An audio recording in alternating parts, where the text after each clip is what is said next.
deputado estadual Leonardo Pinheiro, do PP, enfrenta uma verdadeira saia justa após o Ministério Público do Estado do Ceará denunciá-lo pelo suposto emprego de uma funcionária fantasma no gabinete do parlamentar na Assembleia Legislativa. O caso, de acordo com a investigação, se configura em crime de improbidade administrativa, o que levou o Ministério Público Estadual a pedir, por meio de uma ação pública, uma ação civil pública, ajuizada na última terça-feira pelo titular da 24ª Promotoria de Justiça de Fortaleza, Ricardo Rocha, o afastamento de Leonardo Pinheiro das funções parlamentares na Assembleia Legislativa. As investigações, jornalista Beto Almeida, sobre essa denúncia foram abertas a partir de um processo de concessão de aposentadoria por invalidez. O processo, que tramita na 25ª Vara da Justiça Federal, foi movido pelo esposo de uma agricultora do município de Iguatu. De acordo com o Ministério Público Estadual, a apreciação desse processo constatou que a mulher do agricultor, que era qualificada como empregada doméstica, na realidade estava lotada no gabinete do deputado estadual Leonardo Pinheiro na Assembleia Legislativa.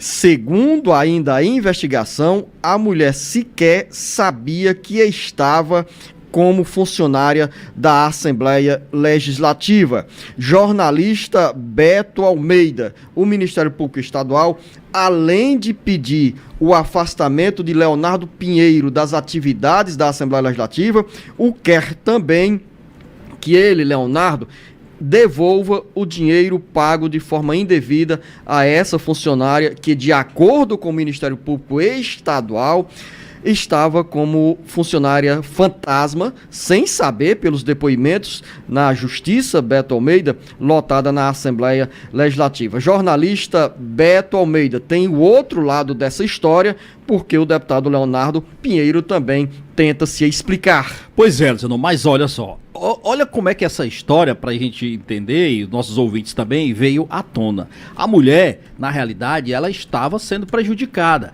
Prejudicada por quê? Porque ela teve a aposentadoria dela negada como agricultora, como trabalhadora rural. Por isso que o marido dela foi quem propôs ela entrar com essa ação, né, na Justiça Federal. E o que aconteceu? A Justiça disse: não, a senhora não é agricultora, a senhora inclusive é servidora da Assembleia Legislativa do Estado do Ceará. Foi numa questão dessa que ela acabou descobrindo que estava tendo o seu nome utilizado como laranja. Pelo menos é essa a questão. Porque o pior aí não é que ela soubesse e tinha concordado, não. O nome dela, pelo que está colocado aqui pelo Ministério Público, é que foi utilizado indevidamente, lá constando como funcionário desta casa, da Assembleia Legislativa do Estado do Ceará. E aí sim, o Ministério Público ele pede, de fato, inclusive, a reparação do valor, em torno de R$400 mil, além da possibilidade de perda do mandato. O deputado Leonardo Pinheiro saiu sim com uma nota, tá? Ele saiu com uma nota, por meio de nota ele disse que até o presente momento ele não foi citado pelo Poder Judiciário acerca dessa ação, mas diz que vai prestar todos os esclarecimentos necessários para que comprove a lisura do seu mandato. Inclusive, na nota, Luciano, ele admite, por exemplo, que conhece uma mulher que que atua lá em Solonópolis, que é o município dele, como uma espécie assim de assessora parlamentar, principalmente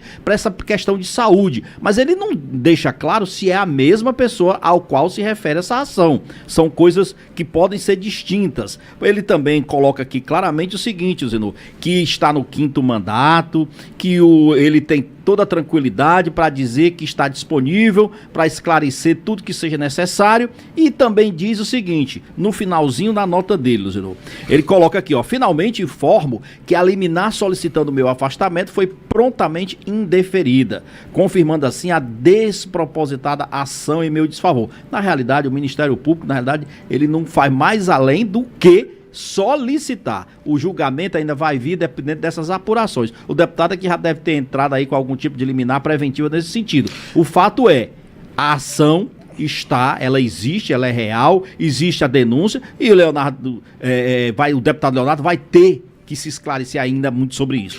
É grave, Beto Almeida, é um tipo de denúncia que se configura como escândalo. O Ministério Público Estadual aprofundou as investigações com base nesse processo que tramita na Justiça Federal. Imagine você, ouvinte internauta, eu sempre trato aqui com o professor Paulo Bacelar, advogado da área previdenciária, sobre as informações que os segurados, as seguradas, os trabalhadores e trabalhadoras rurais devem apresentar nesses processos, informações que precisam ser verdadeiras para, no segundo momento, quando os processos são analisados, as pessoas não serem desmentidas quando apresentam algum tipo de informação distorcida. Ou seja, se você é trabalhadora rural, declare que é trabalhadora rural, trabalhador rural e apresente as provas. Se você contribui com a atividade doméstica, também comprove essas condições para que você tenha como receber todos os auxílios e benefícios, além da aposentadoria paga pelo INSS.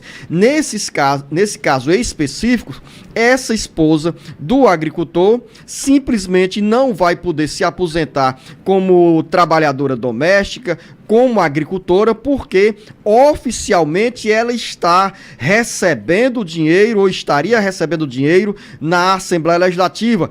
O pior, como funcionária fantasma. Ou seja, se ela diz, Beto Almeida, que não tinha conhecimento que o nome dela estava na folha de pagamento do gabinete do deputado estadual Leonardo Pinheiro, esse dinheiro que cairia na conta dessa mulher foi parar aonde? Qual destino levou o salário dessa mulher? É uma boa pergunta que você faz e que o Ministério Público Estadual também está fazendo e por isso está solicitando exatamente a apuração e os devidos fatos para que na realidade haja consequências. Esse é um aspecto da questão. O outro você já explicitou bem. Olha, a pessoa aí que é empregada doméstica, que é agricultora, ela é a mais prejudicada nessa história, Luiz Edu, porque simplesmente a aposentadoria dela como agricultora não vai sair.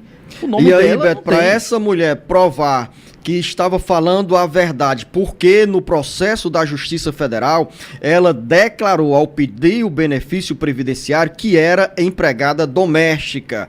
Ou seja, nesse aspecto, agiu de boa fé e de repente é surpreendida com o CPF sendo vinculado a uma renda que ao longo do tempo aqui, pelo que eu entendi, já soma mais de 400 mil reais. Ou seja, esta senhora não vai poder se aposentar na área rural. O que vai acontecer, e aí seria um caso para o professor Paulo Bacelar esclarecer com mais profundidade, que essa trabalhadora ela acaba tendo o perfil de contribuinte urbano, ou seja, está lotada na Assembleia Legislativa, tem recolhimento para a Previdência Social e vai garantir esse tempo para contar o número de contribuições necessárias para conseguir a aposentadoria no INSS. Lembrando que pelo menos, aí eu não sei como é que ela vem contribuindo como servidora. Quanto tempo, né, Beto? Quanto é que era o salário, Beto Almeida? Quanto era o salário? Porque somar um valor de 400 mil reais